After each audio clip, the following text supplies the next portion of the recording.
At first, Europe would not understand what it was seeing. Rumors would race faster than horses across frozen rivers, monastery roads, and crowded market squares. Whole kingdoms erased, armies swallowed, cities burned so completely that even their names seemed to vanish in the smoke. Then the rumors would become refugees, and the refugees would become proof. In this timeline, the great turning point comes after the Mongol victories in Eastern Europe in 1241, when Ögedei Khan does not die when he did in our history, and the recall that saved Europe never comes. The generals who had already shattered the armies of Poland and Hungary do not turn back toward the steppe. They keep riding west. And once they do, the fate of Europe begins to change not in one dramatic moment, but in a chain reaction of fear, collapse, adaptation, and surrender that remakes the continent from the Baltic to the Atlantic. The first stage is psychological. Medieval Europe was built on walls, castles, feudal loyalties, and the belief that distance protected the heartlands of Christendom. The Mongols destroy that belief almost immediately. Their armies move with terrifying speed, living off disciplined logistics, relaying intelligence through scouts, striking where enemies are weakest, and avoiding the slow rituals of European warfare. Knights trained for honor and direct battle find themselves lured into traps, surrounded by arrows, cut off from supplies, and broken in pieces before they can even close with the enemy. European rulers, already divided by rival claims, church disputes, and local jealousies, cannot form a stable, unified defense. One prince delays to protect his own lands, another refuses to obey a rival king, a bishop argues over authority, a nobleman retreats to save his dynasty, and every delay gives the invaders another week, another city, another river crossing.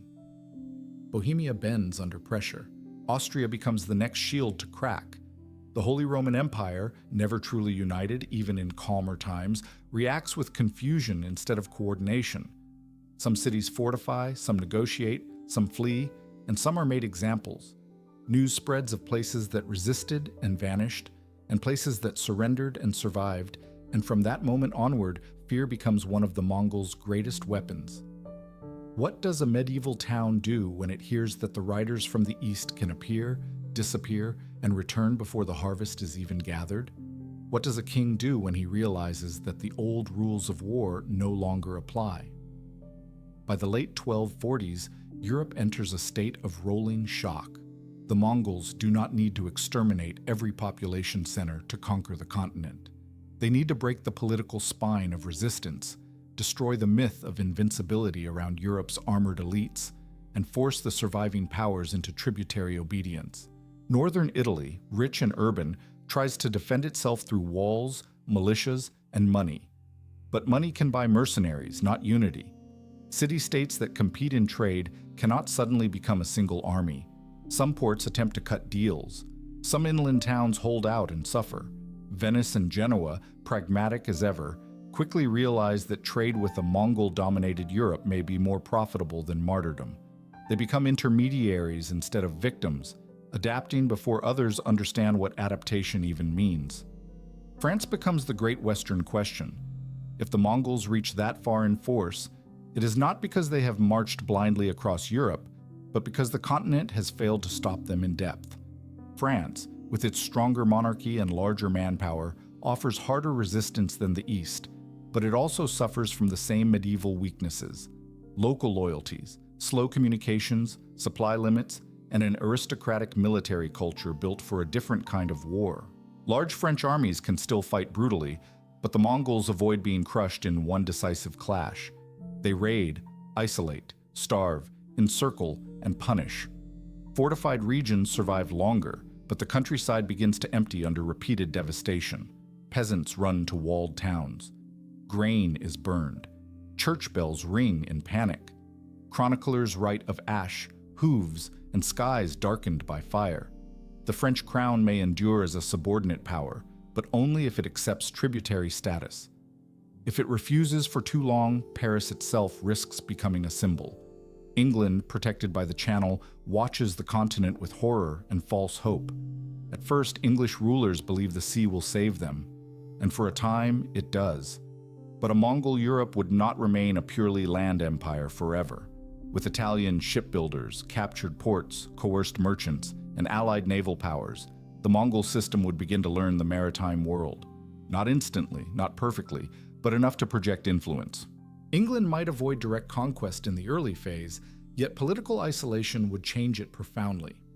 Trade routes to the continent would now pass through Mongol-controlled customs and vassal networks. Diplomatic marriages would be replaced by tribute negotiations. English kings would pour resources into coastal defense, while also trying to play the role of the last independent champion of Latin Christendom. Whether England eventually becomes a tributary kingdom or a stubborn offshore rival would depend less on raw courage than on economics. If Europe's major ports, trade arteries, and grain zones fall into the Mongol imperial system, England's independence becomes expensive, lonely, and unstable. Meanwhile, the Church faces perhaps the deepest crisis in its history. The Pope could preach crusade, but crusades require time, faith, money, and roads that are still open. The Mongols had already shown in real history that they could be pragmatic toward religions if religion did not threaten imperial order. In a conquered Europe, the Church is not necessarily destroyed, but humbled. Some bishops flee, some negotiate. Some preach resistance and die as saints.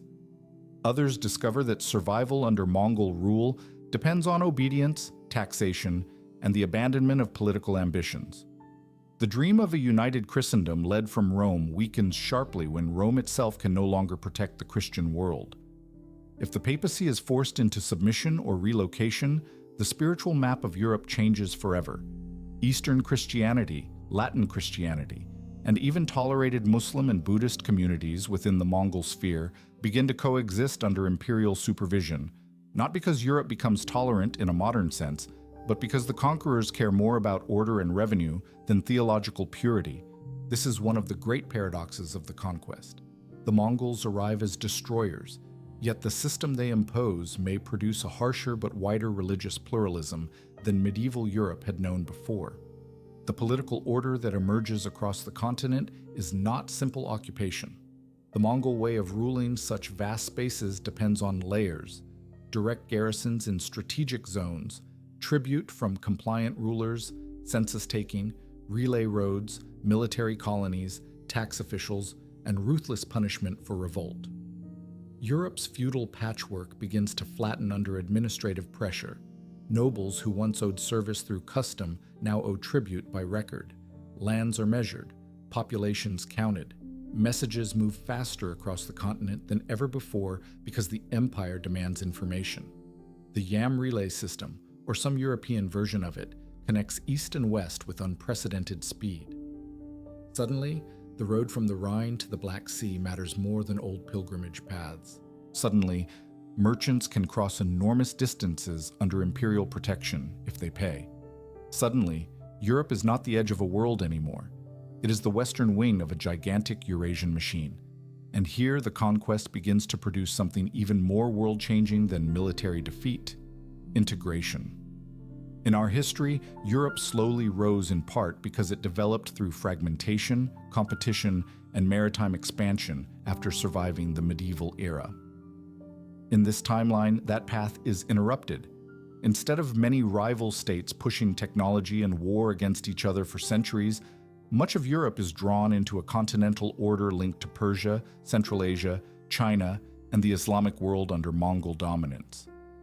Knowledge flows differently. Gunpowder, printing techniques, paper administration, Eastern engineering traditions, and medical exchanges may enter Europe earlier and more directly, but not under independent European control. This matters enormously. Europe still develops, but not as a cluster of hungry rising powers searching for oceanic escape. It develops as a taxed, monitored, semi-subordinate region inside a larger imperial economy. The Renaissance, if it comes, looks different. Italian cities might still bloom with wealth and scholarship, but that wealth is now tied more deeply to East-West imperial trade than to the autonomous ambitions of local princes and popes. Classical learning may survive and even expand, yet the cultural mood is altered. Patronage comes not only from Christian elites, but from cosmopolitan administrators, merchant dynasties, and hybrid courts where Latin scribes, Persian accountants, steppe nobles, and Armenian traders all operate side by side. Art reflects conquest, travel, and strange new hierarchies. The image of power shifts from the castle and cathedral alone to the road station, the tax register, the mounted courier, and the imperial seal. Language begins to absorb the empire. Military vocabulary changes first. Administrative terms follow. The old nobility learns quickly that to survive, sons must become interpreters, envoys, and accountants, not just armored riders with family banners. Chivalry does not vanish, but it loses its monopoly on prestige. Across Europe, people begin living in a world where steppe warfare shattered the old knightly dream, and where service to empire can elevate a commoner faster than birth alone once could. This social pressure weakens feudal aristocracy over time, not because the Mongols intend social justice, but because empires prefer useful servants to proud idiots. Then comes the Black Death. In our history, the Mongol-linked trade networks helped disease move across continents into Europe. In this alternate world, where Europe is even more deeply integrated into Eurasian roots earlier and more thoroughly, the plague could arrive with even greater force and speed. That would create an extraordinary second wave of transformation. A conquered Europe, already taxed and traumatized, is hit by mass death on a scale that makes all earlier suffering feel like a warning. Roads that once carried imperial couriers now carry disease.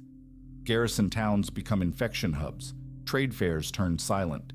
Priests die. Officials die. Farmers die. Entire tribute systems crack under the weight of depopulation. Here the Mongol Empire faces the same enemy that no cavalry can outmaneuver. If the plague spreads through a Europe already folded into Mongol order, imperial control may begin to fray at the edges. Rebellions flare not from strength, but from exhaustion and opportunity. Regions in Iberia, the British Isles, the Alps, or Scandinavia may see chances to preserve autonomy or recover it. Yet even if the empire weakens, the Europe that emerges afterward is not the old Europe reborn. Too much has changed. Too many institutions have been broken, replaced, or mixed. Too many roads now lead east. Too many merchant families have grown rich under the imperial peace. Too many rulers have learned that survival depends on bureaucracy as much as valor. This is where the long-term consequences become even larger. If Mongol domination prevents the rise of strong, independent Atlantic kingdoms in the exact way they rose in our history, then the age of European overseas expansion may be delayed, diverted, or fundamentally transformed.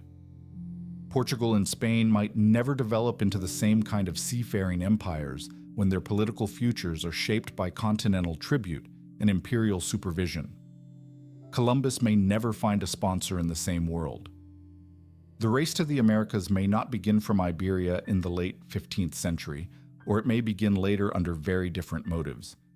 Imagine a world where the Atlantic remains a secondary frontier for longer because the main axis of wealth runs overland through a Eurasian supersystem. Imagine a Europe looking towards Sarai, Tabriz, and Karakorum instead of desperately seeking a sea route around them. The Americas would still exist, of course, but perhaps they are reached later, more slowly, and by different powers. A delayed conquest of the New World means indigenous civilizations survive longer. The global balance of wealth changes. The great flood of American silver that once transformed Europe and Asia may come centuries later or in altered form. Without that wealth, the acceleration of Western capitalism, empire, and industrial militarism might never take the same shape. Could Europe still industrialize? Yes, but likely later and differently. Industrialization in our timeline emerged from a special combination of coal, competition, capital, science, colonial extraction, and state rivalry. A Mongol-conquered Europe still has coal, cities, craftsmen, and intelligence, but it lacks the same political environment. Continuous competition among medium-sized sovereign states was one of Europe's most explosive engines. If that engine is suppressed or redirected into imperial service, then innovation may become more administrative and commercial than militarily revolutionary. Technologies spread, but the incentive to dominate the globe from the Atlantic edge is weaker. Instead of Britain becoming the first industrial empire, perhaps a hybrid Eurasian center emerges first, somewhere between the old Islamic world, the steppe trade networks, and the workshops of northern Italy or the Rhineland. Or perhaps no region receives the same sharp advantage for centuries, leaving the world more multipolar, less dominated by one civilization, less shaped by European colonial supremacy. And what of identity? That may be the deepest wound and the deepest transformation of all. In our history, Europe eventually built a story about itself. Christendom, kingdoms, nations, civilization, Renaissance, Enlightenment, empire, modernity. In this alternate timeline, that narrative is broken at its medieval core. Europe grows up remembering not glorious crusading expansion, but catastrophic defeat from the East. Its myths change. Its heroes are not only kings and saints, but survivors, negotiators, rebels, and collaborators. National identities may emerge later because imperial rule suppresses them, or earlier in secret because people cling to language and memory under foreign power. Folklore fills with horsemen, smoke on the horizon, tribute collectors, and ghost roads across the plains. Political philosophy changes too. The idea of centralized record-keeping states may take root sooner. The memory of shattered feudalism may weaken aristocratic romance. The dream of freedom may be tied less to noble privilege and more to local autonomy against imperial bureaucracy. Even the military future changes. Europeans who eventually revolt or regain independence do so after generations of exposure to Mongol strategy, mobility, intelligence networks, and composite imperial warfare. The armies of the future Europe are not knightly relics. They are more mobile, more disciplined, more administrative, and less sentimental. By the time the Mongol system either fragments or localizes, Europe is no longer merely conquered territory. It has been recoded. Its elites are mixed. Its commerce is continental. Its churches are chastened. Its cities are both richer and more watched. Its memories are scarred. And in that scar tissue lies a different modern world. There may be no Spanish Empire in the form we know, no British Empire ruling the seas in the same way, no early dominance of European colonial powers over most of the globe, no clean divide between East and West as later centuries imagined it. Instead, the center of history remains stretched across Eurasia for much longer, and Europe becomes one great province of that story rather than the author of it. The old castles would still stand in some valleys, the cathedrals would still cast shadows over stone squares, the bells would still ring over river towns at dawn, but the meaning of those sounds would be different. They would ring in lands that had learned, through fire and tribute and plague and adaptation, that the world was far bigger, harsher, and more connected than medieval Europe ever believed. And that is the true consequence of a full Mongol conquest of Europe. Not just that Europe falls, but that it never becomes the Europe that later ruled the world.